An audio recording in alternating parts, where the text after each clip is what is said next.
We're so happy that you can join us for this event, which I'm very excited about. Of course, the timing of talking about our alliances in Southeast Asia is quite propitious because we have President Trump out in the region right now on his first trip to Asia, and he will be making stops in Vietnam and the Philippines, and perhaps meeting with Prime Minister Prayut of Thailand on the sidelines of the APEC meeting or the East Asia Summit.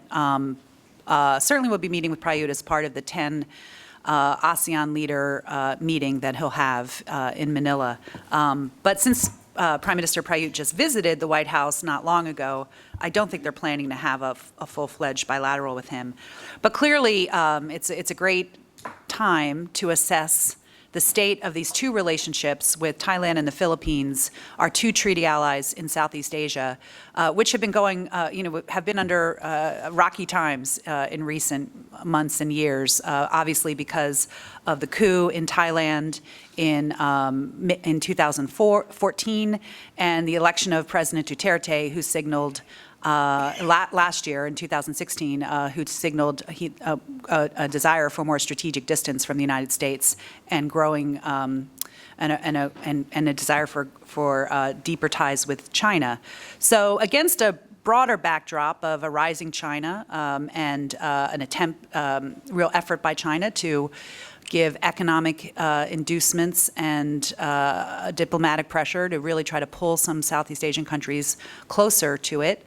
These alliances have been under strain, and President Trump came into office and made clear, his administration has made clear that they want to revitalize these alliance relationships.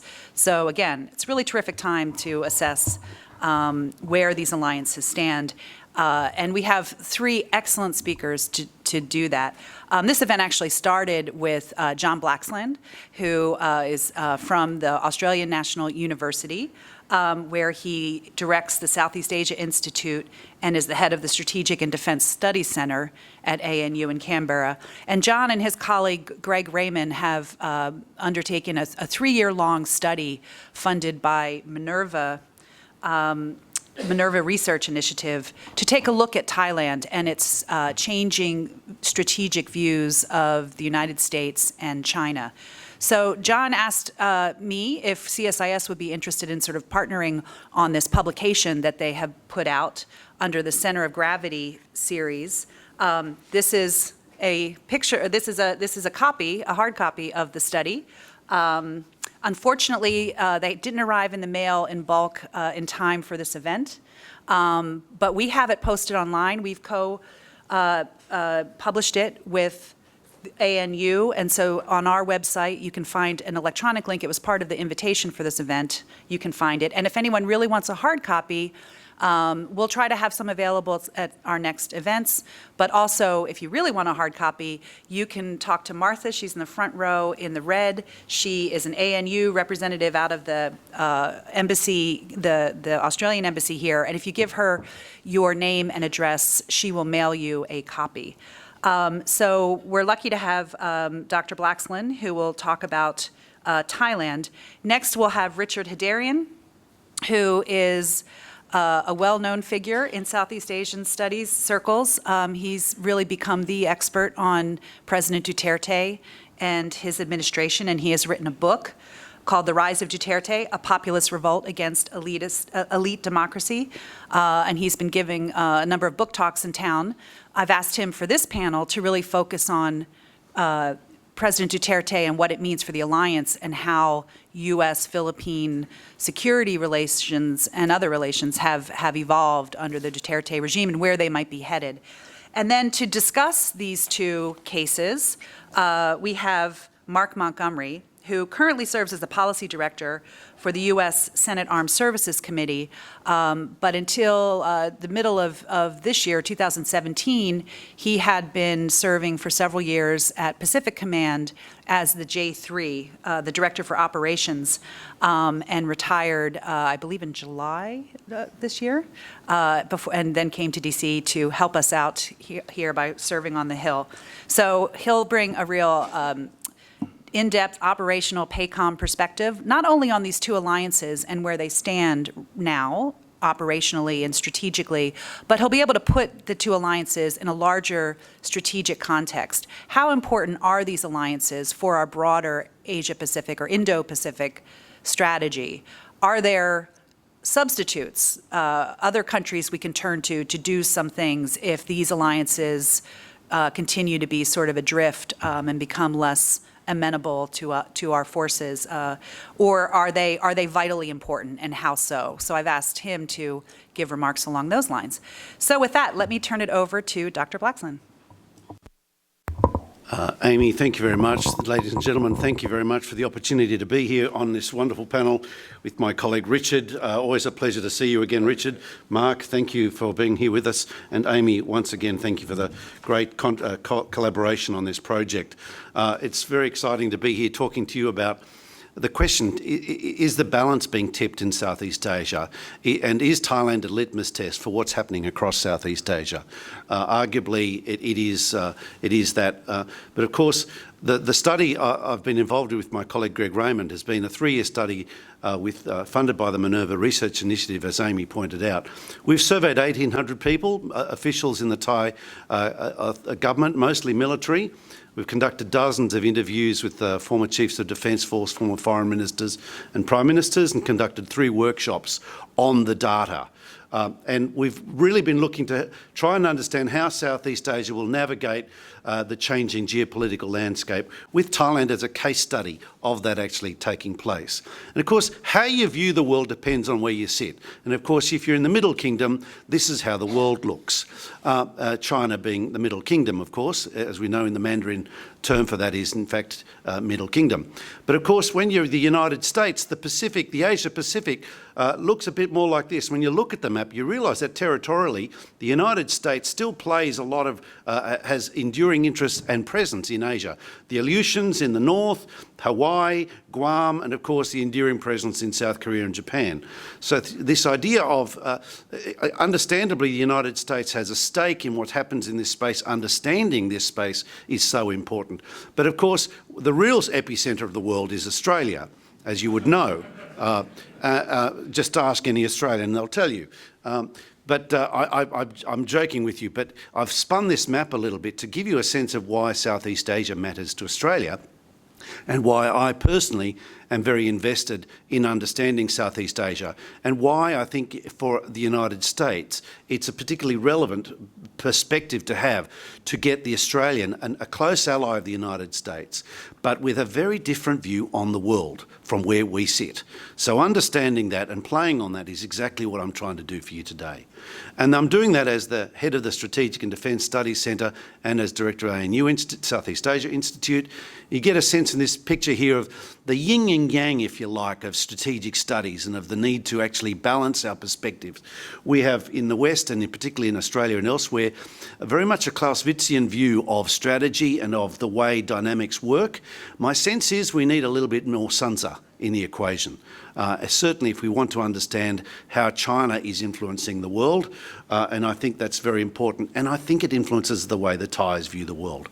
And in trying to answer that question, what we did was conducted a set of surveys using Likert-scale questions like this to give us a whole spectrum of answers, one of which, and this is perhaps the most fundamental answer, this is 12 questions, 1,800 answers mapped in one graph. And you get a sense there of the perception of influence over time.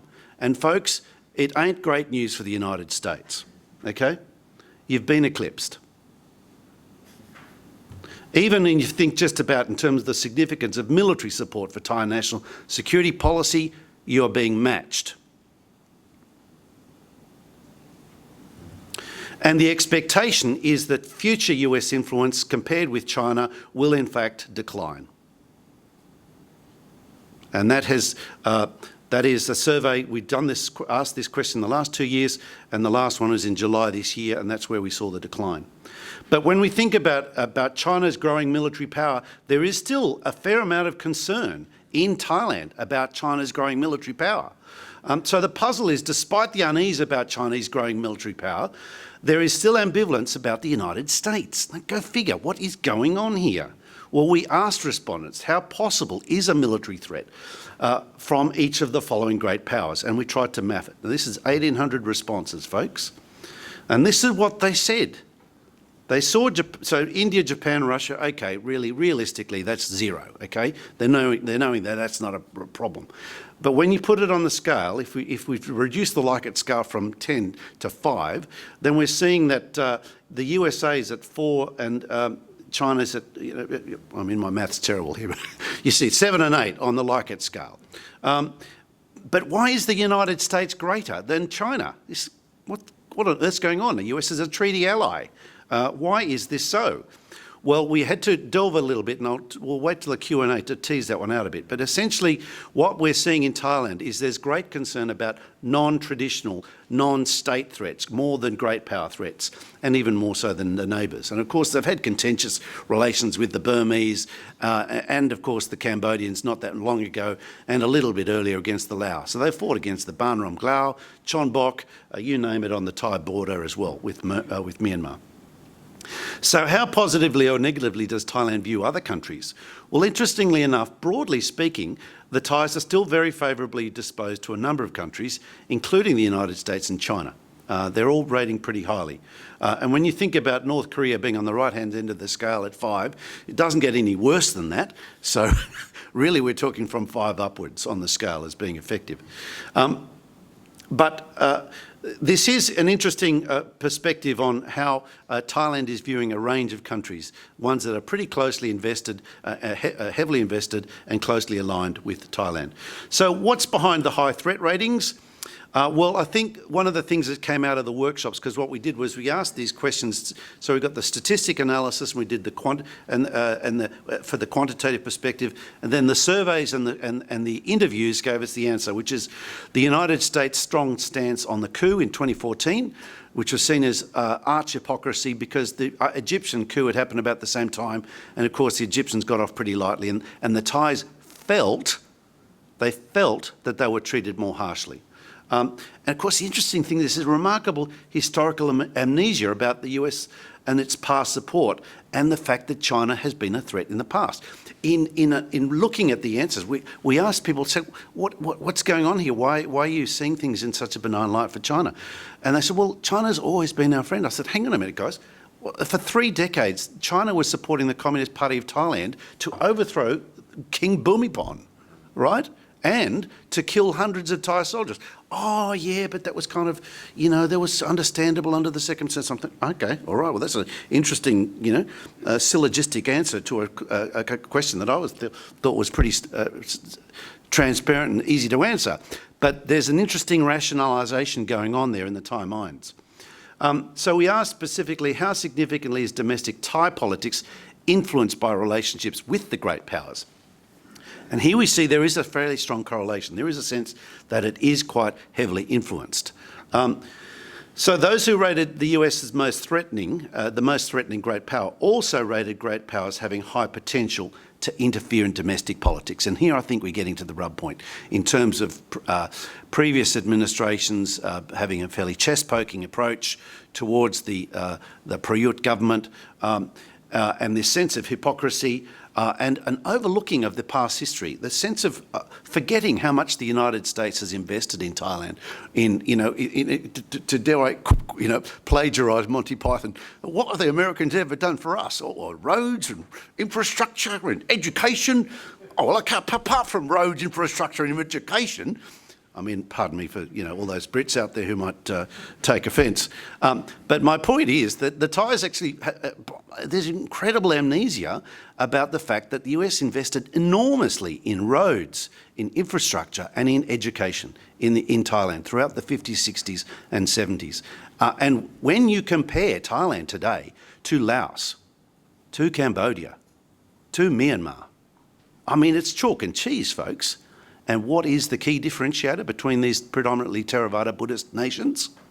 Well, one is Thailand was independent, but the other is the United States was heavily invested. And most people forget that.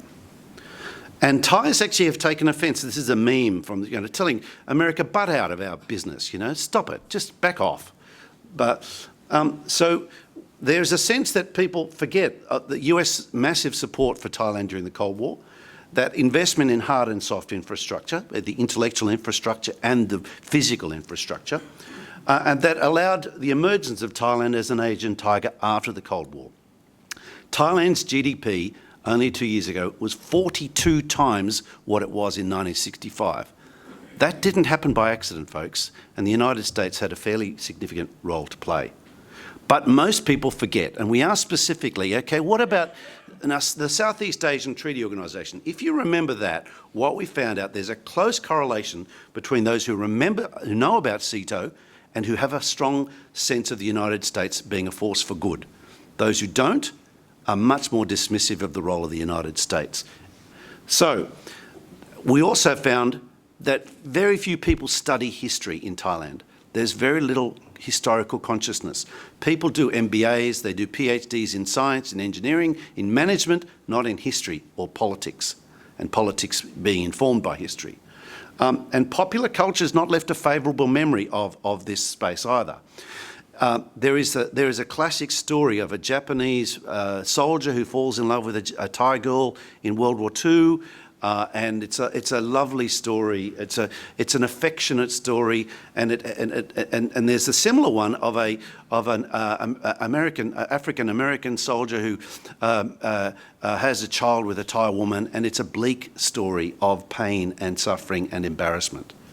And this is kind of a bit of a taster for the cultural resonance of the differing perspectives on their own history.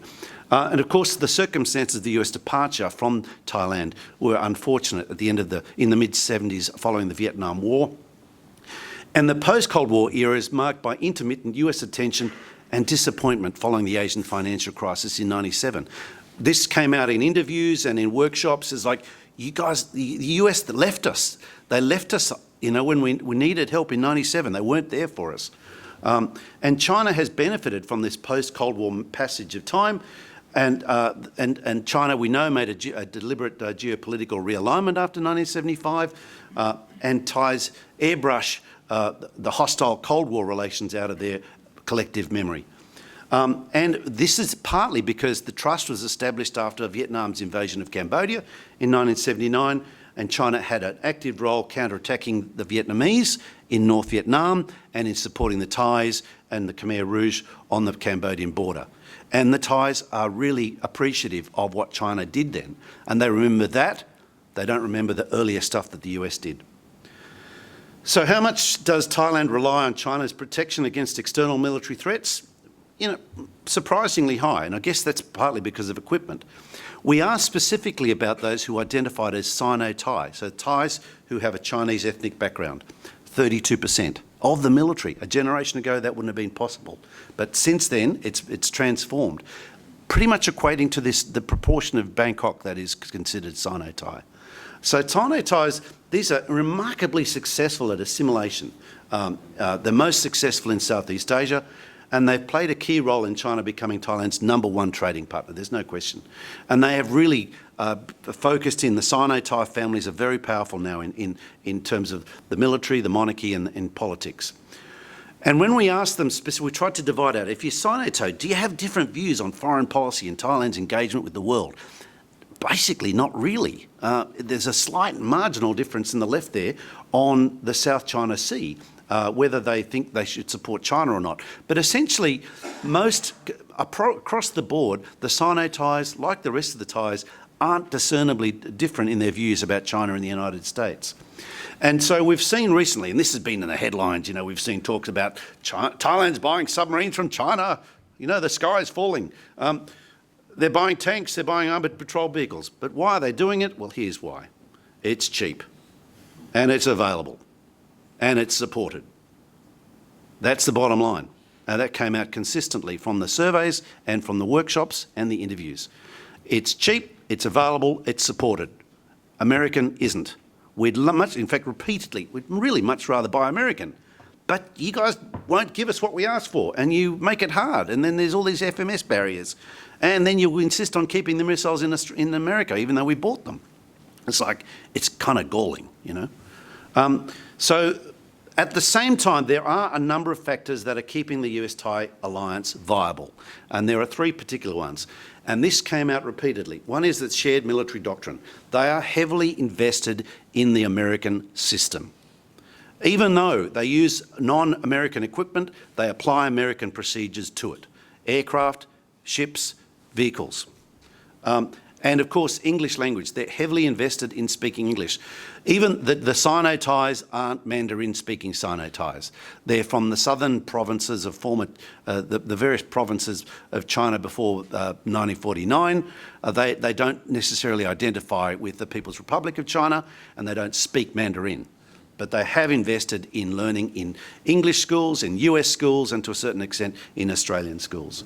And of course, Thailand's strategic culture, when you think about how they've approached the world, going back to the 19th century, when they played off France and England, and they brought in the Germans and the Russians to help. Well, similarly today, they're viewing this very much as a repeat, you know, a bit of a redux of the great power contestation of the 19th century, except now with a new player, the proto-great power, if you like, ASEAN.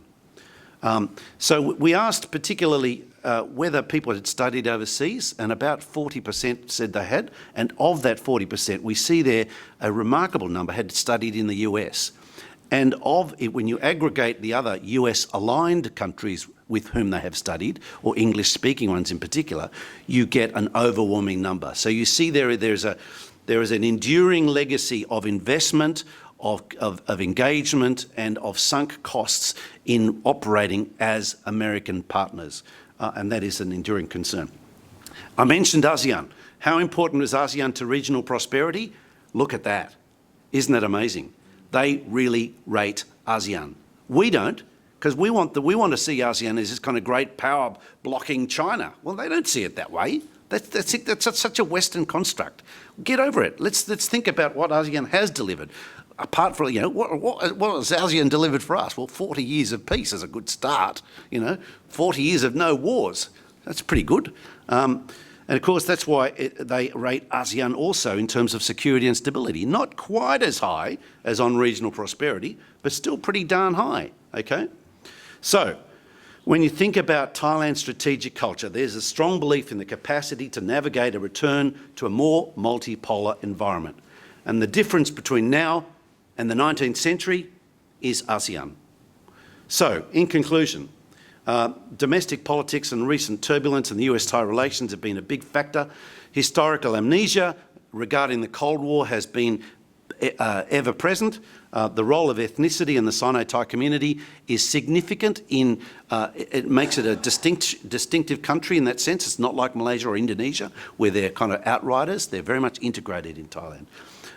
Procurement choices as indicators of geopolitical alignment, and don't read too much into that, and American assets as China's rises remain and need to be invested. And here's a few recommendations for you, ladies and gentlemen. By all means, engage them on democracy, but do it behind closed doors. Don't do it in front of the TV cameras. That just gets up their noses. Support more historical reflection. Help them remember what you guys have done for them. It is extraordinary what the US has done and how little they remember of it. Foster cultural and linguistic sensitivity. It would be helpful. This is something that applies to Australia too. You know, Australia, you know, some people would say, is a barely monolingual society. So we really need to work on our second and third languages. And that's something we need to work on, so maybe we can do that too. Back ASEAN. ASEAN's important. I've heard so many people in Australia talk about, oh, ASEAN's a broken reed. Really? Let's think about what the world might look like we didn't have ASEAN. And then come back and talk to me about whether we should still be backing ASEAN.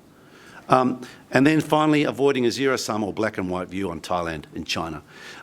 That's the Thais want us to be more subtle and more nuanced in our approach. I think we all need to be. Thank you. Terrific. Thank you very much, John. Let's turn to Richard.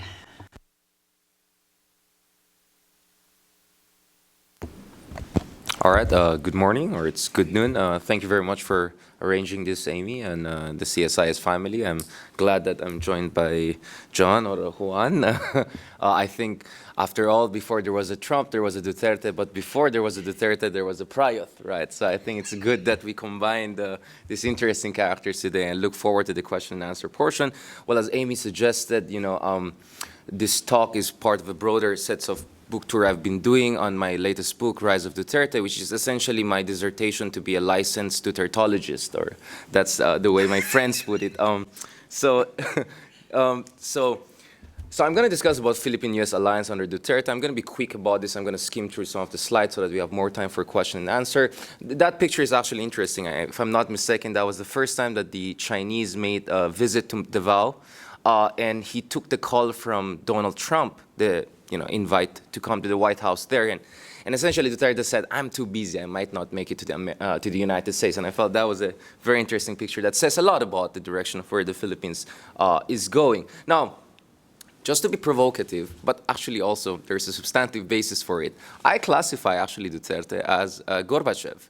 And I base that on analysis of Alexander Wendt, of how Mikhail Gorbachev made a significant change in Soviet Union's foreign policy in the 1990s. And he said that for that significant change to happen, there have to be two conditions to be fulfilled. First is presence of new social situations that cannot be managed in terms of pre-existing ones, meaning there are new security challenges that have to be dealt with, new approaches. And the second thing is that a change in your strategic calculus should not have more cost than benefit. So there's a cost-benefit analysis that has to be put there. And I think that's very relevant in terms of how Duterte has been reshaping Philippine foreign policy. Now, Duterte always talks about separation, among other things, but what is happening in the Philippines is really strategic recalibration. The revolution that he introduced in Philippine-U.S. relationship is nonetheless clear. Our relationship with America is no longer special and sacred. It's essentially transactional. And I know that that word is sounding familiar, so just a warning, a lot of things I'm going to say about Duterte is going to sound very familiar here in Washington, D.C. For me, there are 5 drivers of this strategic recalibration under Duterte, or you would say this revolution of changing a sacred relationship into a transactional one. The first thing you have to keep in mind is that Duterte, again, this is going to sound familiar, he turned the last elections into essentially a referendum on the existing political regime in the Philippines and its foreign policy. So when he ran, he didn't say, I'm against their economic and domestic political policy. I'm not against the oligarchs. I'm also against oligarchs who are subservient to America. So if you really want to have a patriotic leader, you're going to elect me and put it there. Some of his speeches, in a very vivacious manner, where actually he clad himself in the Philippine flag, he would kiss the flag and make these kind of statements. So this is something that a lot of people are missing.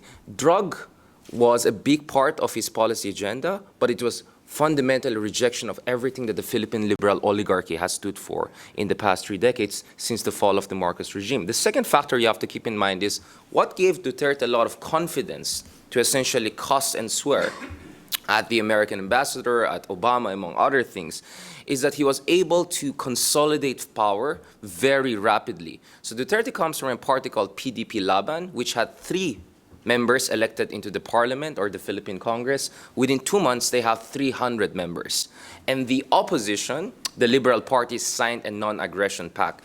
An analog to that would be, let's say, Trump wins on the ticket of Tea Party, and the entire Democratic and Republican Party defects to them with Bernie Sanders and few other people in the opposition. That's essentially what happened in the Philippines, and he will be appointing 12 out of 16 members of the Philippine Supreme Court, which means essentially the legislative and the judiciary branches of the Philippines right now are more or less under the influence of the executive branch. And that gave him a significant amount of confidence. Now, we saw similar trend, although in a more glacial manner, in the case of Recep Tayyip Erdogan, in the case of Turkey, and in the case of Putin. So in my book, I actually compared Duterte to the case of Putin and Erdogan, with the exception that in the case of Putin, Putin was a KGB. He was a member of the security establishment, while Erdogan needed a decade to really reshape the Turkish foreign policy by increasingly strengthening his grip on the defense establishment. The third factor is all due respect to friends from the Obama administration, I'm consistent on this. I'm not saying this to impress Duterte. Before there was a Duterte, I was already criticizing Obama administration. I felt there was a lack of commitment on the part of Obama administration. I'm very, very sensitive when American officials say, we don't go to war over a bunch of rocks. And in the Filipino imagination, Scarborough Shoal is not a bunch of rocks. It's an extension of our national territory. And as our Defense Secretary, Mr. Lorenzana, said, and a Chinese reclamation and militarization on the Scarborough Shoal is too close for us to tolerate. So I think there's a gap between the language. I would say Senkaku are really a bunch of rocks, and yet they're clearly put under the Mutual Defense Treaty with Japan. 3 days later, Obama comes to the Philippines and say, we don't go to war over a bunch of rocks. And it kind of worries me when officials up until today are using those kinds of what I would call dismissive words. And these dismissive words were exactly what gave Duterte the ammunition to come in and say, America is not reliable.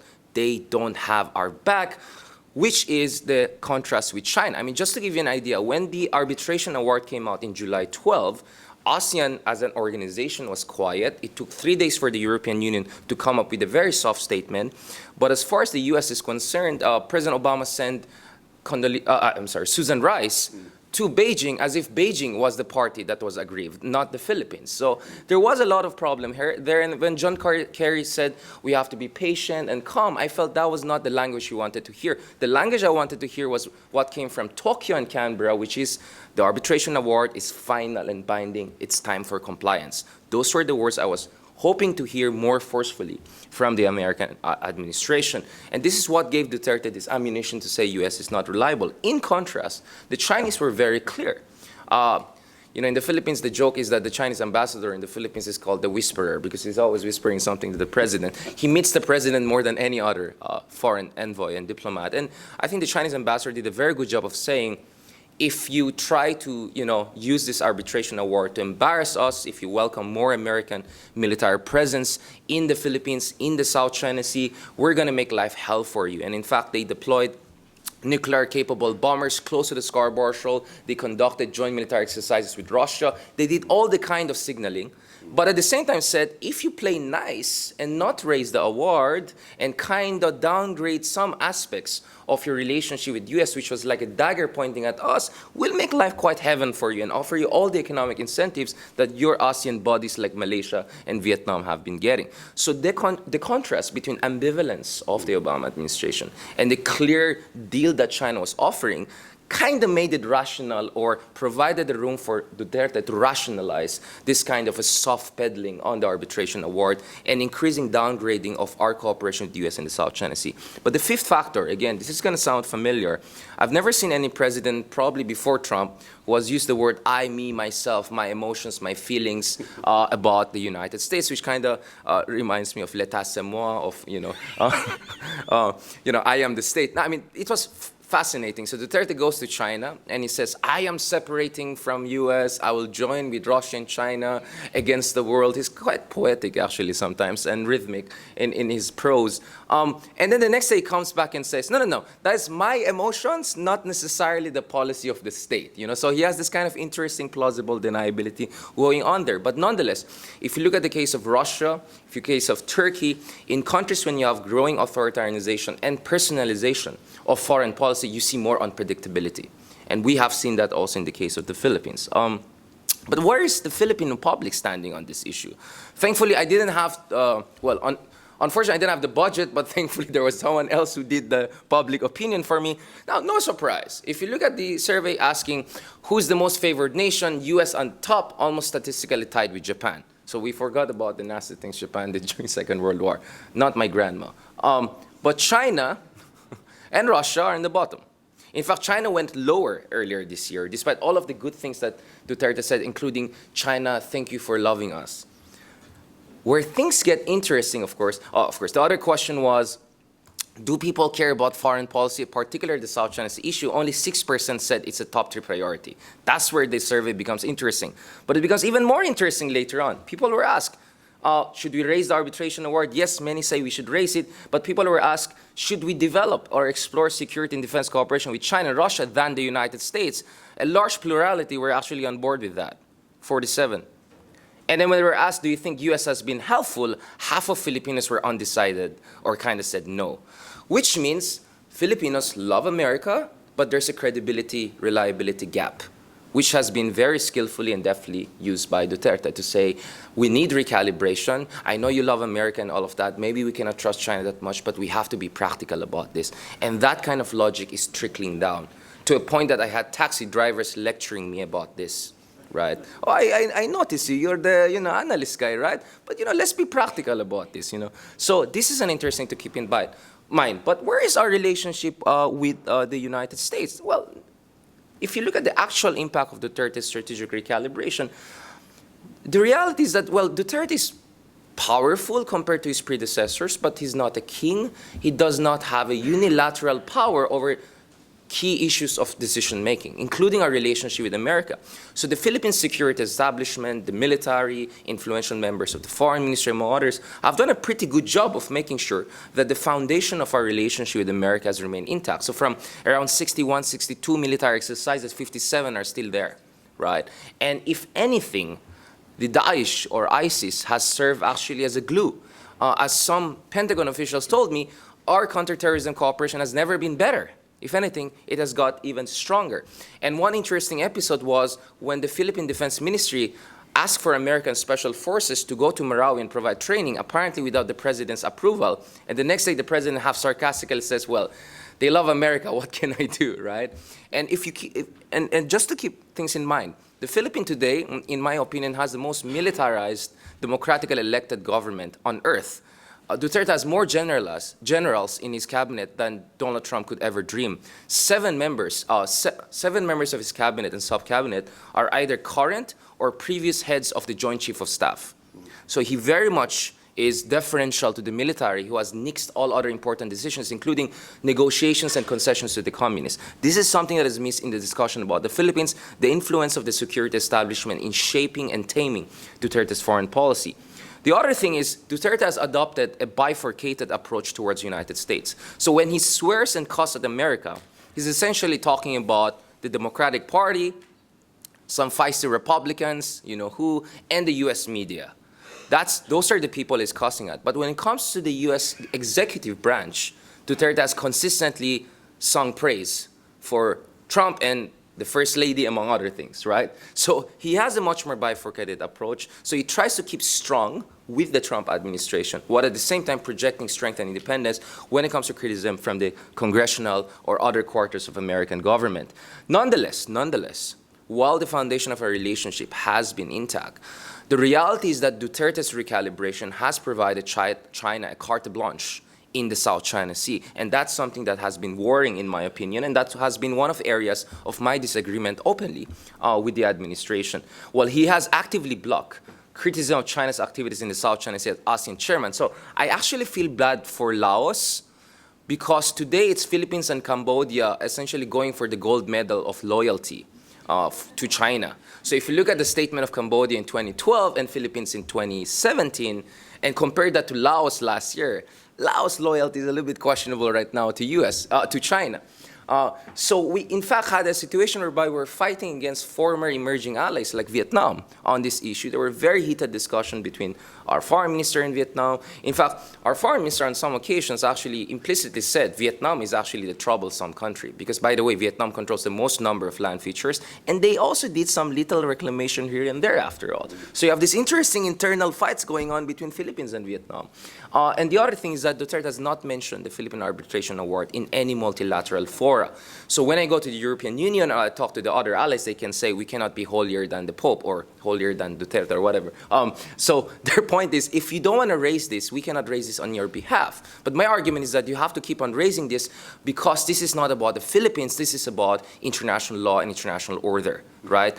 And if anything, I think the Philippines' decision to push for an arbitration award is a classic case of constructive unilateralism.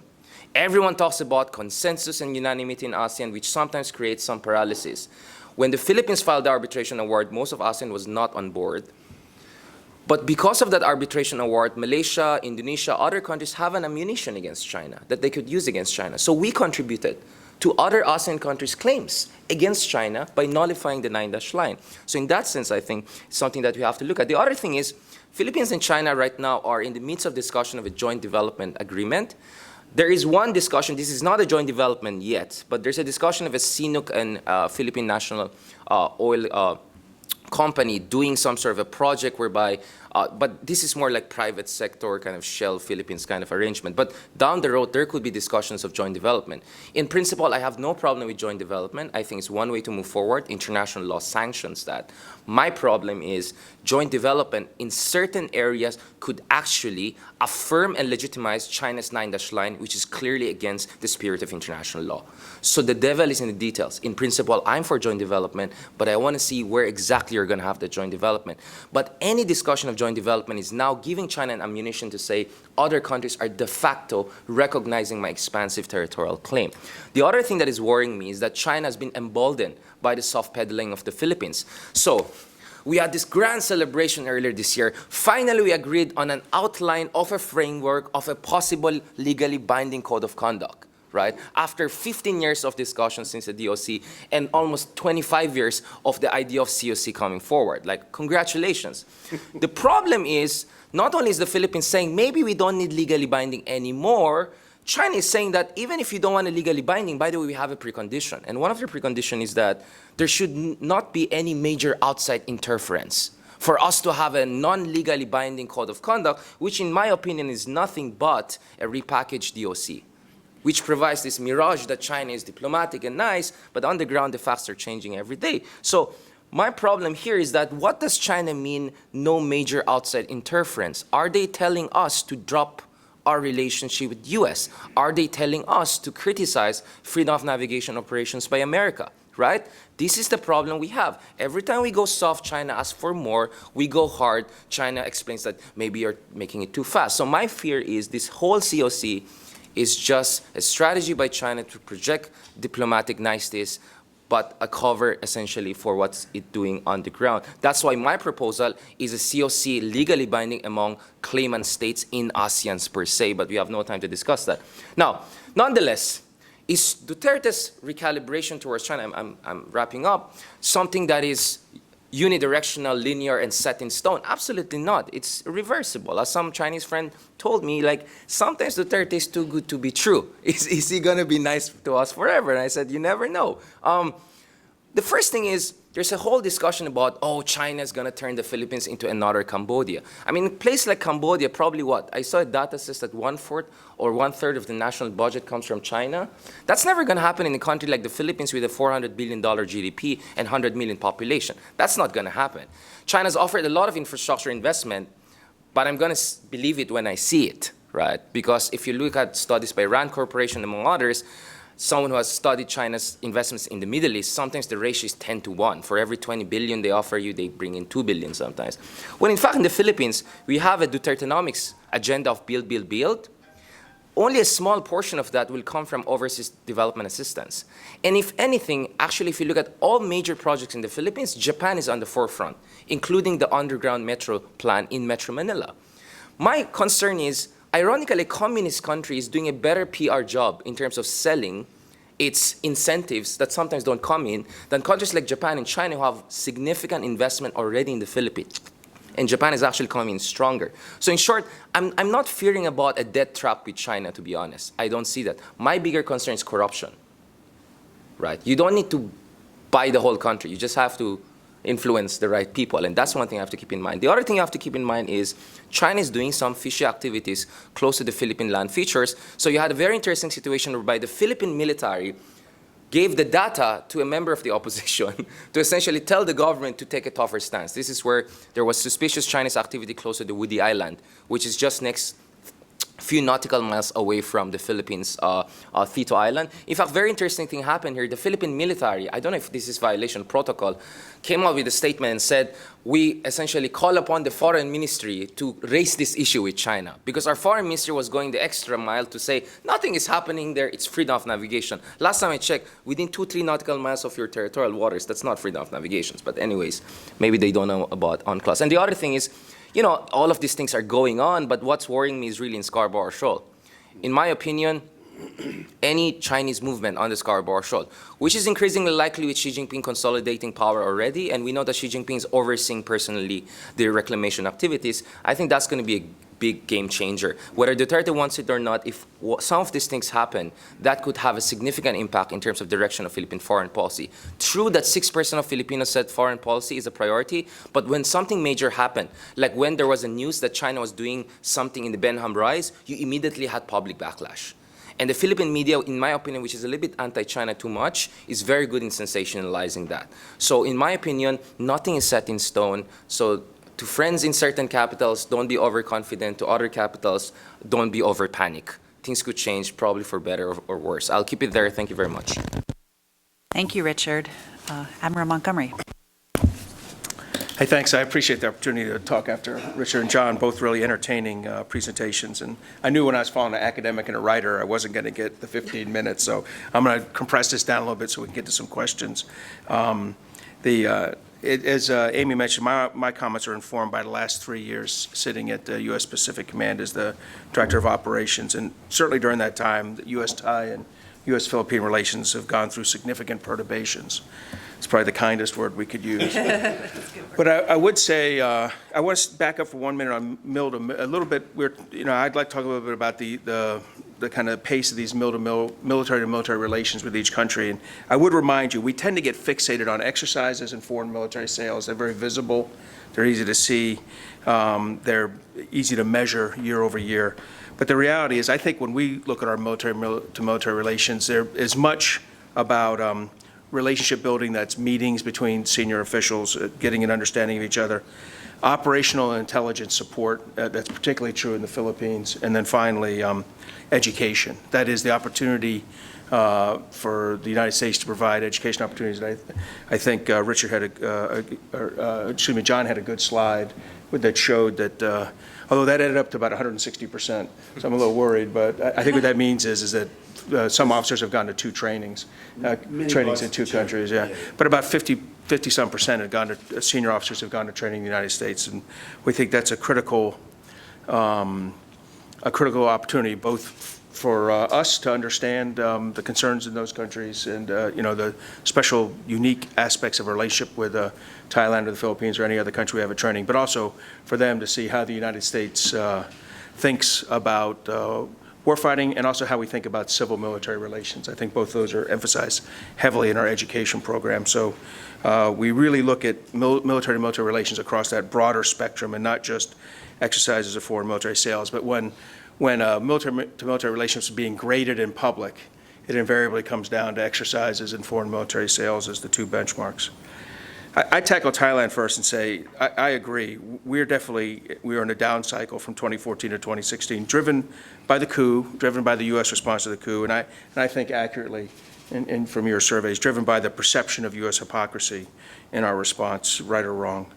It was arrested in 2016. That is the downward cycle. We began to increase the Cobra Gold size and complexity of the Cobra Gold exercise, and approved the initial travel of 3- and 4-star officers to go to Thailand, which I think is critical. Their senior officers expect to see our senior officers. They don't expect to see junior officers come, junior flag officers or general officers come to talk to their leadership, and so we were able to meet their expectations. I'd also say other exercises increased, and the beginning of the training, returning back on of training and education opportunities. And I think that's important because you can't skip a generation. You can't take a generation of military officers being 4 or 6 years. You can't turn off the education opportunity because, in the absence of us, I think what you'll really see is that China number 5 years ago would have been 1 or 2%. Now it's 9%. It's on an upward angle, and it's on an upward angle throughout Southeast Asia. It's not a bad thing to go to education programs there, but in the absence of going to the United States programs, I think it's a significant issue. And I think the biggest lessons we learned from the coup response probably had most to do with about education and how we get that right, how we don't turn that off, how it's a mistake to approach that. At least at the military, at the combatant command level, we felt that. And then I would say the other thing is that the hypocrisy issue does matter. It's a hard argument for us to explain how we treat things differently between regions of the world and how we apply a policy, what would appear to be a pretty standard policy, differently. And so I think in Thailand, that is, that's where we stand in 2017, and I think you'll see Cobra Gold increasing significantly.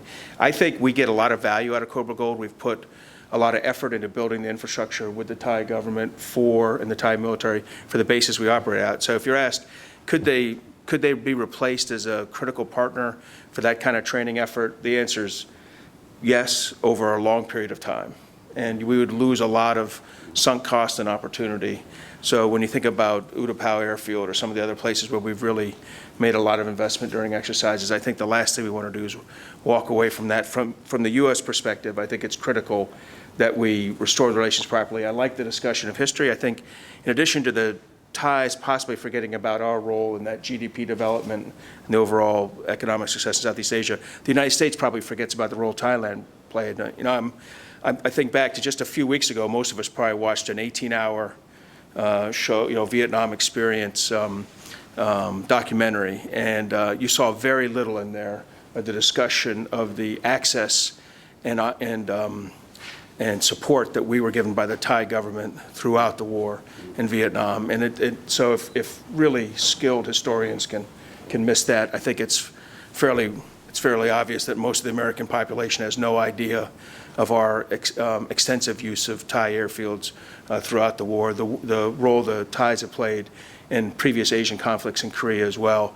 A good reminder to us that the Thai people, the Thai armed forces have been strong supporters of the United States and the United States foreign policy going back throughout the 20th century. And it'd be good for us to remember that. I have no expectation that there'll be a broad remembrance of that among the American people, and that the American military poll, American general officer poll, would look any better for understanding history. But I recognize that the leadership who deals with Southeast Asia needs to reflect, our appreciation for that back at the Thais, as much as we expect some recognition of what we did during the Cold War and counter, when you put counter to the role the Chinese played at the same time. So I think Thailand, there is opportunity coming back on the upswing, but I do think that we have been displaced in some arms sale areas, and we won't be replaced in that. We don't offer a submarine, for example. So I think that Thai, to the degree their Navy continues to develop that type of capability, it's going to be with the Chinese. When I look at the Philippines, I think I loved your discussion, Richard. I think our way of framing it is probably more of an inside voice, outside voice. Duterte's outside voice, you saw some great examples of that. And then Secretary Lorenzano's inside voice. And you caught it just right, that his cabinet members do appear to love the United States. And I would say more broadly, they work very hard to impose a national security policy that's maintained the relationship. And then I would comment that there was a perception of a big reduction in exercises. We planned exercises in 2015 with the previous regime. They were reviewed in 2016, executed late in 2016, and then reviewed again and executed in 2017. The reality is, if you said there was 36 or 37 major exercises before Duterte between the United States and the Philippines, there was 35 or 36 after. In other words, there might have been a dropping of one exercise, renaming of one, refocusing of the major one, Balikatan. But I mean, the refocusing was towards humanitarian assistance, and in the wake of Typhoon Hainan in 2014, not inappropriate to continue to work with the Philippine military on that, who played a critical role along with the U.S. military in the initial responses. But additionally, on counterterrorism, and that's where I get into the next element. So in exercises, we pretty much stayed the same. Education stayed the same. And I'll jump to operational and intel sharing and say it's increased a lot. Now, neither Duterte nor President Obama or President Trump drove that. What drove that was the displacement of AQ is the terrorism problem, and with IS is the terrorism problem, and its ability to better integrate and align with the pre-existing terrorist groups in the Philippines and create a challenge for Duterte and the armed forces. I think the United States, as you discussed, has done more, is doing more, and will continue to do what good allies do with each other to ensure a responsible response to the events in Mauari and other areas in the Philippines. So I think there's actually been an increase in that, driven more by the threat than by the conduct of the threat than by an agreement between the two, some kind of proactive agreement between the two countries, but still something we can focus on. I'm not worried about FONOPs and not happening bilaterally. I don't think any country in the area is that eager to do a bilateral FONOPS with the United States in the South China Sea, and I don't think anyone was eager before Duterte, and I don't think anybody would be eager after. I think the United States, pretty much as a maritime power, is the country going around ensuring that transparency, rule of law, and the general traditional interpretation of the law of the sea is being conducted, and as such, we'll continue to do freedom of navigation operations, and we'll probably do them mostly unilaterally. I would say also that the role of ASEAN has been very positive, and I know American military officers probably, similarly don't always reflect that. But when we sit back and think about, if we think about ASEAN in relation to the United States kind of great power role, or things that we would consider, it hasn't prevented the kind of conflict at a level we would be involved in. But I think when we sit back and look at just the countries among themselves, it has played a very positive role. And to the degree that we ever demean that, we do so inappropriately. And I would say, when I look at what we need to do going forward, I don't think we can displace either of these countries as our critical allies as our traditional critical allies in Southeast Asia. I would remind ourselves that when we look at Asia, we look at Northeast Asia as the center of gravity, and we tend to look at the relationships with Japan and Korea, which is probably where you get a bunch of rocks in the Senkakus appearing to have a greater criticality. But the reality is, Southeast Asia presents probably our greatest area of risk. In other words, to our broad notion of a transparent rules-based system. And to the degree that we're unsuccessful in Southeast Asia, it's going to undermine our relationships in Northeast Asia long term. So we have to concentrate down there, and I think that's why the President's spending so much time in Southeast Asia, including extending his visit today. I would say we need to continue to back ASEAN. I do think we need to explain to the Philippines we are concerned about their bunch of rocks. And I think the best thing we could do on that, neither one of us can do anything unilaterally. I think if we alone were to say we're here to look after this bunch of rocks, it'd be hard for us to link it to 1960s era agreements where we were utilizing Scarborough Shoal back when we fully understand who owned it, because we paid rent for it to the Philippine government. And I also don't think the Philippines can do anything unilaterally about it if the Chinese were to assert themselves. So it's critical that the United States and Philippines work together to solve that. I'd also say it's worth us discussing with the Philippines some of the other challenges coming across or from the South China Sea. One's the environmental impact of the South China Sea land reclamation by the Chinese. I think long term it's going to have a significant negative impact for the fishing economy of the Philippines and the other countries, and I think that's not being properly addressed. And I also think, in an issue that's near and dear to Duterte's heart, the question of where does all the fentanyl come from that flows into the Philippines. I think I understand fully that China plays a poor role as a gatekeeper at their ports for making sure that the precursor agents for fentanyl aren't ending up in the Philippines. And that those are issues that the Philippines could rightly raise with the Chinese and probably work on those two before they get too cozy about any kind of resolution issues in the South China Sea. The final thing I'd say for the United States is, and I was talking with John ahead of time, and I think we both agree on this, we have to have a balanced national security approach. And that means diplomatically supporting ASEAN, military continuing these military relations, and then economically finding a replacement for the Trans-Pacific Partnership Trans-Pacific Pact rapidly, because that failure to maintain an economic balance is what differentiates us from the Chinese right now. And I think that if we're not careful, there is no amount of diplomatic and military security alone that can make up for not having an effective economic lever to your national security strategy in a region. And so I think it'll benefit all of us if we can get something akin to the Trans-Pacific Partnership or a renamed or reimagined Trans-Pacific Partnership moving as rapidly as possible, because that's how we're going to strengthen and stabilize long-term the U.S.-Thai and U.S.-Philippine alliances. That's all I had, Amy.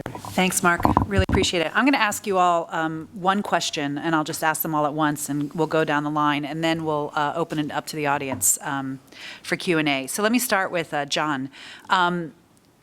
Your study was really terrific, and and it was really great that you gave these very compelling and concrete policy recommendations at the end. But let me ask you a little more about the first recommendation on don't raise democracy and human rights in public, only do it in private. And it sort of linked to just the broader question of, does the United States have any leverage over this new government, and there's a new king there now as well. I think it's always difficult to get the right balance between recognizing the strategic importance of a relationship like Thailand and standing up for democracy and human rights, which also have been longstanding principles in our foreign policy. And so one can argue that we would be hypocritical if we were to suddenly stand down on those values. So the question is,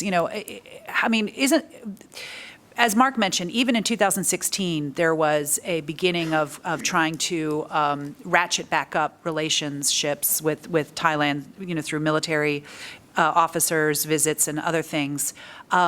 Isn't there a way that, you could engage more and make it clear that you recognize and support the strategic significance of the relationship, but still, even in public ways, to some degree, make it clear that you still hope that Thailand will get back on the path of democracy and get back on the path of respecting some civil rights like freedom of assembly and freedom of expression. And let me just ask all my questions at once just to try to save time. So I'm going to go next to Richard. And I have a lot of questions for you, Richard. I'll just stick with one. I mean, you had that slide on Wen's quote about a transformative leader with Gorbachev as the example. And I guess at the end of your presentation, I'm not entirely clear what the answer is on Duterte, and maybe you meant to leave us with a question mark. But, we have seen, you mentioned a number of things that Duterte has done to somewhat transform Philippine foreign policy and Filipinos' understanding of their strategic relationships and what their priorities are. And we've seen, in addition to the polls you quote, the Pew poll from late spring is really interesting on the Philippines and their views of China and the United States. And, you see that the views of favorability of the United States drop 14 percentage points over 3 years. From 2015 to spring of 2017, whereas China's favorability ratings go up 27%. And in a separate question that asks about the leadership of the United States between Barack Obama and Trump, views of U.S. leadership drops 25%. So there might be a Trump effect as well as a Duterte effect. But I wonder, how significant are these shifts in public opinion polls? The other thing you pointed to that's also in the Pew poll is the stark decline in the views of Filipinos about the importance of maritime disputes and defending sovereign territory. So I just wonder how significant do you think Duterte is going to be in the long run after another leader comes on board? Is another leader going to have to sort of walk in his footsteps and try to embrace some of his legacy, do you think? Or do you think there is a chance for really kind of getting back to quote unquote normal? And then Mark, you said two slightly different things, so let me push you on a little bit. On the one hand, you said when you were talking about Thailand, could we replace Utapao in Cobra, find another host for Cobra Gold or other kinds of things? Yes, but it would take a long time. But then you also later, I think, said, we really do rely on these two treaty alliances, and we can't really replace them. I don't remember exactly what you said, but something along those lines. So, is it really? In the worst case scenario, if we really did have strained relations with Thailand and the Philippines over the next 5 or 10 years, and for whatever reasons, strategic, economic, otherwise, leaders of those countries decide to draw closer and closer to China, which we've seen in other cases often means that China then uses its leverage to encourage these countries to give less and less access to the United States. So in that kind of worst case scenario, are there ways, how would it impact our broader strategy, operationally and strategically? Are there other countries that we could be looking to pick up some of the slack in that worst-case scenario. You know, when I was in the Pentagon, I was often asked in the days after the coup and the years after the coup, I was often asked by people on the Hill or in the press, you know, why do we have to do Cobra Gold in Thailand? Why don't we just move it to the Philippines? And there's some real concrete reasons why you can't do Cobra Gold, something like Cobra Gold in the Philippines. But can you lay that out for us a little more? And sorry for asking these long questions. Let me start with John for answers. Yeah, thanks, Amy. Look, it's interesting, you know, let me just put it on the table. I'm a great believer of that great dictum from Winston Churchill, you know, democracy is the worst form of government, apart from all the others. and that applies equally in a place like Thailand. And I am not saying we should not say anything to the Thais, and we should not speak at all in public about things. But we need to be mindful of the impact and be mindful of the way it is going to be perceived, and we want it to have a positive impact. You don't want it to have a negative impact. You don't want it for it to actually close doors in your face. My concern is that past actions have, in fact, closed the minds of the Thais to American overtures. And it's about how you present it, because it's about, in cultures like in Thailand, saving face is very important, presenting things, it's more about form than function sometimes. And communicating in a way that is attuned to the dynamics of the place is important. And let me just put this in context. When you think about, and having spent some time as an attaché both to Thailand and Burma, or Myanmar as it is now, it's very interesting. Both Theravada Buddhist countries both, you know, once upon a time, not that long ago, Burma was the pariah and Thailand was the paragon of virtue. The 1997 constitution was this liberal Western model that was going to change things, and everybody was thinking this is the way everybody in the neighbourhood should look. We saw how that unravelled under Thaksin, and effectively the 2 decades since then have seen a complete unravelling of that model as a viable one in the popular mindset in Thailand, essentially. And we've seen essentially a kind of a trajectory of Myanmar going back towards a modicum of democracy, a semblance of democracy, a controlled, military-controlled democracy, and Thailand reverting from a liberal democracy to a controlled military democracy. And we're kind of seeing Myanmar and Thailand almost in the same place. It's quite extraordinary. And you think about how Thailand fits in the context of other mainland Theravada Buddhist countries, Laos, Cambodia, it is actually still relatively positive. I mean, look what Hun Sen's doing at the moment, and how he's absolutely crushing the opposition and absolutely making, you know, democracy is virtually, the prospect of it in the future is almost completely non-existent. And even in the other neighbours, you know, a former Commonwealth country of Malaysia, let alone Singapore and elsewhere, where democracy is, you know, is talked about, but the practice isn't quite like the talking. So we have to be realistic about what we want to achieve and what the effects of our actions are going to be in trying to achieve that. And I think if we do that, if we have a long-term view in mind, then yes, let's engage constructively to do that. But let's have our eyes wide open. And when we act, let's think through the ramifications and not just do it so that we feel good for having tutted them for not doing what we think is the right thing. Thanks. To speak quick, some more time for Q&A. No, I mean, that's just the first book I'm going to write on Duterte, so there's more to come. But that's why it's Rise of Duterte. The thing here is that so far, Duterte's foreign policy recalibration has not cost us as much as we feared. To be honest, the area where I'm very concerned about is our relationship with the European Union, and most likely I'll be there early December to have some consultations on this issue. That's where things are bad. With the U.S., things have been so far okay. It could have been way worse. It could have been better also at the same time.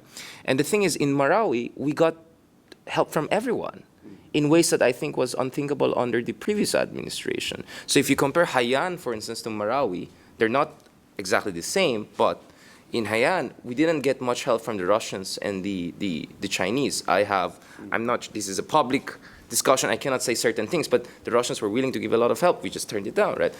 Now we have everyone helping us. We're getting the maximum we can get from Australians, from Americans, but the Chinese and Russians are also trying to court us. So that's why my term is, now the Philippines is in a strategic sweet spot. The goal here is how to make the most out of it going down the road. That's why I've been accused of being Duterte's unofficial spokesman, but this is truly what I see right now, empirically. It's only in the EU area where I'm a little bit concerned. Now, as far as the surveys are concerned, yeah, I mean, but you see, the bar was so high for US. So even if they went down 15, 14%, it's still very high. I mean, in 2013, we had higher approval rating of US and Americans of themselves. So even if we went down, we're still among the highest in the world. Where I'm worried about is looking at South Korea and Japan, where you have 50, 70% drop in American approval ratings under Trump. There's clearly a Trump shock, but it has been much more resilient in the Philippines and also in the case of Vietnam, for instance, in terms of US approval rating. On China, yeah, they're going from negative territory probably to a more positive territory. But the reality is that there's a lot of, cachet of reservations and animosity towards China. I was saying, like, I'm having a hard time imagining large Chinese construction activities in the Philippines because I know they're going to bring their own workers in. All you need to do is one of the Chinese workers does something, right? That's going to be news 24/7. Not to mention the idea that why should we import workers from China? With the Japanese, we have our own workers there. So actually, if you go down the road, you do scenario building, I'm very skeptical that these Chinese investments will really be huge in the short run, right? So what I'm saying is that now we're in this strategic sweet spot. There's some more optimism and benefit doubt given to China. There's a little bit more skepticism towards US, but that's very reversible, and that's the argument I'm making in my book and among others.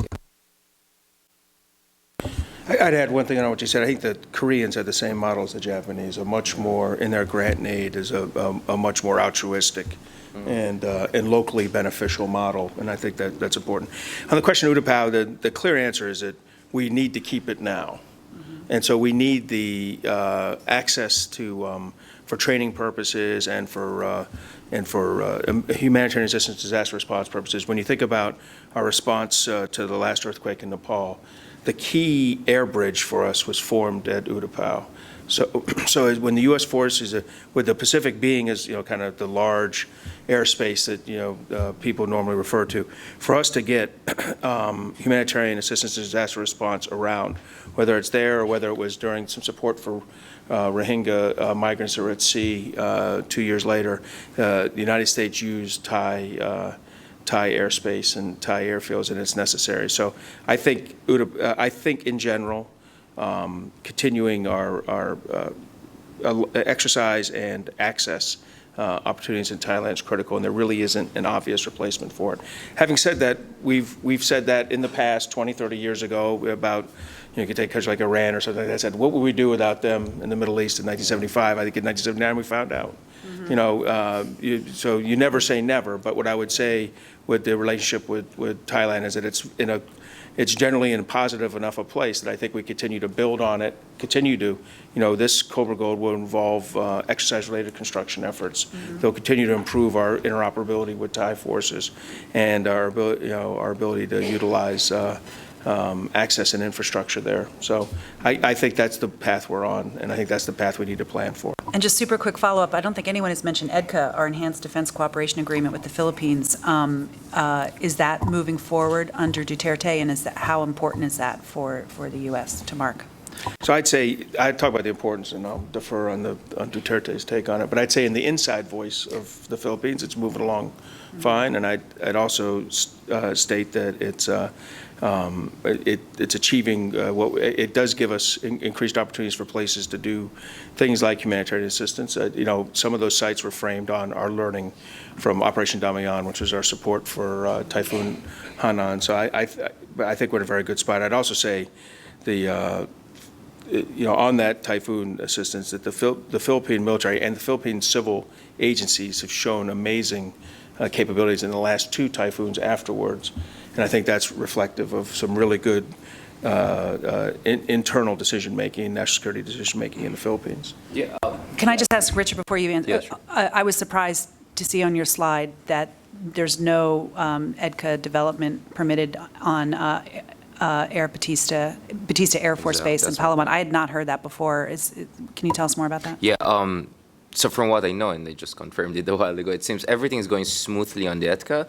Remember, much of the EDCA access that was given had much more counter-terror access, counter-terror dimension, which now makes perfect sense. But it's really the Bautista Air Base, which is what I'm watching. I've been told by 2018 the upgrading should start. Now remember, Bautista Air Base is in Palawan, very close to the Spratly chain of islands. That's an area of sensitivity to China. If we allow that to move forward, that says a lot about our alliance with the U.S. So I'm going to watch it out. I've been told by 2018, but fingers crossed. Okay, let's open it up to the floor. Do we have microphones, Marty? Okay. Any questions from the audience? Up here in the front row, a microphone will come to you, and can I ask you to please identify yourself and ask your question? Identify which panelist you're asking a question to. This is for Richard. I was based in the Philippines. I'm Paul Alexander, now Voice of America, former Associated Press. It seems like there has certainly been a very big sea change under Duterte, and the honeymoon there has lasted longer than I and most of my former colleagues expected. Do you think that these recent issues with the drug deaths that seem to have given him a hit in his popularity will continue him on a downward trend, or do you see him able to maintain stability through the rest of his term? I'll be very quick. I'm going to have other talks whereby we can discuss more the drug war issue, but for now, the president has suspended the drug war from the police. It has been transferred to the Philippine Drug Enforcement Agency. My suggestion is the U.S. should help the Philippine Drug Enforcement Agency because they have not been involved in an extrajudicial killing or anything like that. So I think that's a perfect area of greater cooperation on counter narcotics. And correctly pointed out, China has not been as helpful as they should be, given that their #1 source of not only the materials, but even the cooks come from there, right? So we have to do something about it. Now, the thing is, as I always say, in tropical countries, we have long honeymoons. The same thing applies in politics. And the thing is, at this point in their presidency, 3 other presidents had a higher approval ratings than Duterte, the 2 modern son Aquinos and Ramos. The only one who had a very low approval rating, which is the exception, Arroyo, who had a very controversial victory. So I think his popularity was always blown out of proportion. It's not the quantity that I'm interested in, it's the quality of that support that he has. And because he's a populist, what I look at is whether he can translate that high quantity of support, 60–70%, into mobilization power. You see, if he's populist in the sense of Hugo Chavez or whatever, he has to be able to bring people out. There are a lot of people who still support Duterte, but I think the level of enthusiasm is nowhere close to what it was in the first 3–6 months in his office. So in short, he's not as solid as he used to be. And that's why I'm saying don't be too impressed by that. And I wrote something for Law Institute, just the title is Putting Duterte's Popularity in Perspective. And I explained the Philippine political culture. So I'll give that answer for now. So no surprise these numbers are so high, but don't read too much also into it. The important thing is the quality of that number, and the quality is not as high as it used to be. Yes, this gentleman here.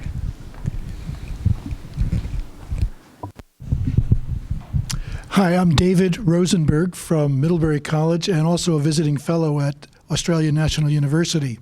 Thank you all for your comments and insight. I'd like to ask if any of you or all of you could amplify the few comments I heard about what to do after the U.S. withdrawal from the Trans-Pacific Partnership. And I might ask John as well if he has any insight about what Australia might do, as well as any comments others might have about the Philippines and Thailand.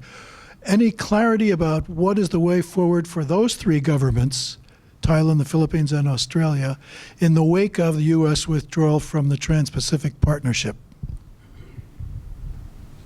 Yeah, thanks, David. Good to see you. I'm not an economist, but I obviously, as somebody dealing with strategic studies, need to be mindful of economic factors.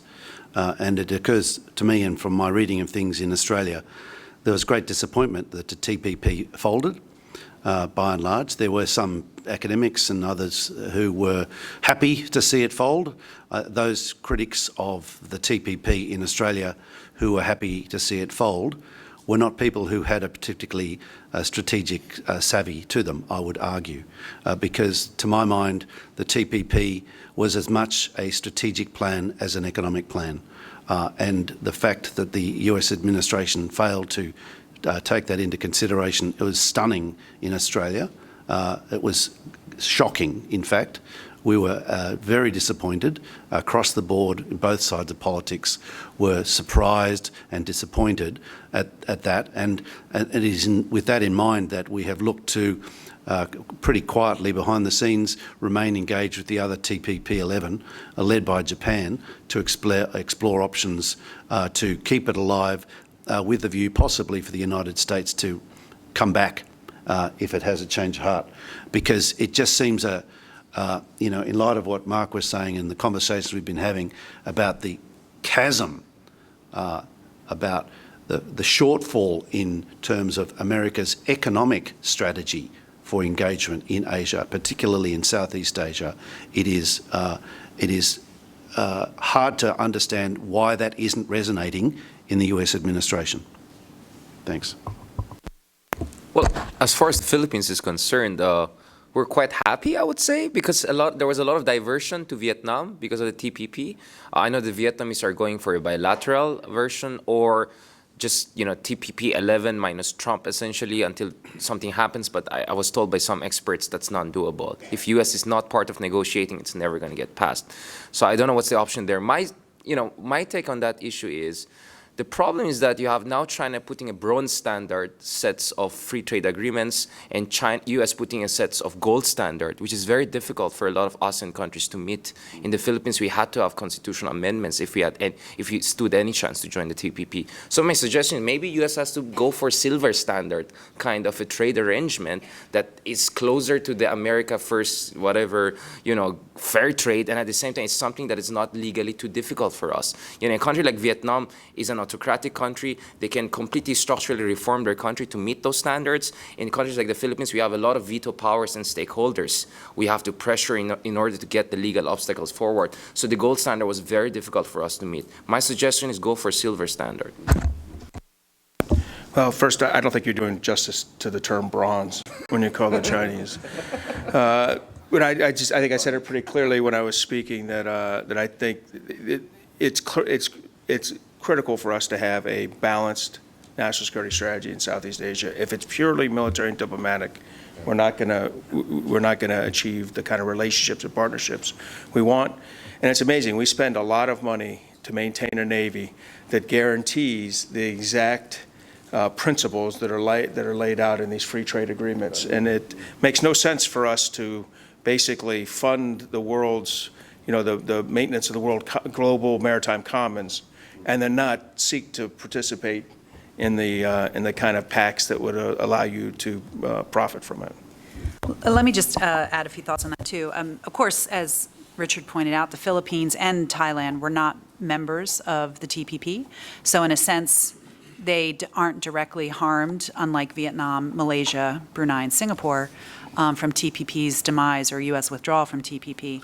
But I actually think that, the withdrawal of TPP was a huge shock in the region and really undermined U.S. credibility in terms of its leadership. And as Mark was saying, the region, all the countries in Southeast Asia really want to see U.S. economic engagement as well as diplomatic and security engagement. And it's really a two-legged stool without the economic leg. So I think it's badly hurt our strategy, even in countries like Thailand and the Philippines. I also disagree with Richard a little bit about TPP 11. I think thanks to Japan's leadership, it is moving forward. And in a sense, it doesn't make sense why these countries would conclude a TPP 11 without the United States, because the United States market was what was luring them in. Yet I think strategically or tactically, it may make sense if I think Japan and Australia and others are calculating that the only way to get the United States back on board, and it probably won't be within a Trump administration, but perhaps post-Trump, is to build it and we will come back, because there's going to be no choice. Strategically, it would be so hard to stay outside. And if TPP 11 doesn't move forward, if Japan didn't take the leadership and really drive it forward, including making some sacrifices in terms of keeping some concessions on the table that it would normally only have done in a U.S. multilateral trade deal context, that ultimately, if Japan weren't to do that, then TPP would collapse and we'd never rebuild it. So I think Prime Minister Abe has made that calculation and is moving forward. It would be very interesting to see what announcements are made at APEC. And then, finally, so the region is desperately looking for some sort of economic message out of Trump. We don't, I think no one is expecting that he's going to come forward with a really great economic initiative, a trade initiative. It's slightly encouraging that the theme of the trip has been decided to be about the free and open Indo-Pacific. Secretary of State Rex Tillerson previewed it in a speech here at CSIS. President Trump gave a taste of it in his remarks yesterday at Yokosuka Air Force Base in front of the troops. And it's going to be very interesting to hear when he gives a speech at APEC how he defines free and open Indo-Pacific. He did yesterday put in some language about free trade, the importance of free trade, and then he caveated it by saying free, fair, and reciprocal trade. But that's okay. The United States has long talked about fair and reciprocal trade. So if he lays out a vision of a free and open Indo-Pacific that has the free trade architecture, the liberal architecture as an important component of that, I think that will be well received and it will be encouraging. But I think mostly what the region is looking for on this trip is, I think they would take benign neglect on economic policy over what many fear, which is, and we'll see on his next stop when he goes to South Korea, if he starts banging away on KORUS, and there's still a lot of nervousness that this administration might withdraw from KORUS, that is going to send a terrible message to the region. So I think, the best we can hope for is that they really don't focus on trade in South Korea, have a nice speech at APEC. And then finally, Richard, it would be great, to think of a way that the United States could get to a silver standard, lowering the gold standard. But I think we're moving in the opposite direction. The gold standard is driven by the idea that the United States benefits by having the highest possible standards and forcing other countries to kind of come up to our standard, which is good for our businesses and workers. So lowering the standard is exactly moving in the opposite direction of what I think not only the Trump administration but Congress could swallow. So I think we might be in a gold plus standard going forward. A platinum standard, exactly. So we'll see. Sorry for my long answer. Yes, this gentleman here. And then Steve Winters, consultant. But this is to you, John. We're on first name basis here. It's the U.S., so I think Australia the same way. I'm thinking back on my own experiences during the Asian economic crisis 20 years ago or so, and I was there at the time for most of a year in Malaysia, but I had many trips to Thailand coming and going. I was wondering whether the memory of that, particularly among the Sino-Chinese business communities, might be reflected in some of their current thinking about threats, because particularly Thailand was hit very badly by bankruptcies, and there was also a very bad feeling that perhaps maybe investors from the U.S. that suddenly appeared, so-called bottom feeders, and were picking up things at fire sale prices, whereas in the meantime, they looked right next door to Malaysia, and you had the head of the country introduce the currency controls and essentially save the Sino-Chinese businesses there from suffering the same fate, even though, oddly enough, it was the Malay party. And also the fact that the U.S. got involved because they were very unhappy with the, not to mention the World Bank and such, with what Malaysia did to protect its economy. So you had Al Gore, for example, go over there and make some statements which people felt were interfering in the domestic politics and essentially calling for regime change by supporting the Anwar group. So I'm just saying, do you think that the memory of this traumatic period may still be alive, and then perhaps that's making them sympathetic to Xi's sort of idea? Well, we're promising stability somehow. Yeah, thanks for the question, Steve. In fact, it came out very clear in our workshops and interviews, repeatedly reference to the Tom Yam Goong crisis, as they call it in Thailand, the Asian economic crisis of 1997, which hit Thailand I was in Thailand at the time, and literally things just stopped across. It was eerie how things just suddenly stopped. And there were, for years later, in fact, a decade later, there were still cranes left untouched from the moment they stopped working in October 1997. And this had a huge impact psychologically on the Thais, and the disappointment, palpable disappointment at the lack of American bailout when the Clinton administration bailed out Mexico around about the same time and didn't bail out Thailand. And of course, to the Thais, the US was everything. It just seemed inconceivable that the United States would do that for Mexico, but not for Thailand. And that reverberated. It still does. You're absolutely right, Steve. It still reverberates. Okay, I'm afraid we're out of time, and I appreciate everyone staying into their lunch hour, but please join me in thanking our panelists for this discussion.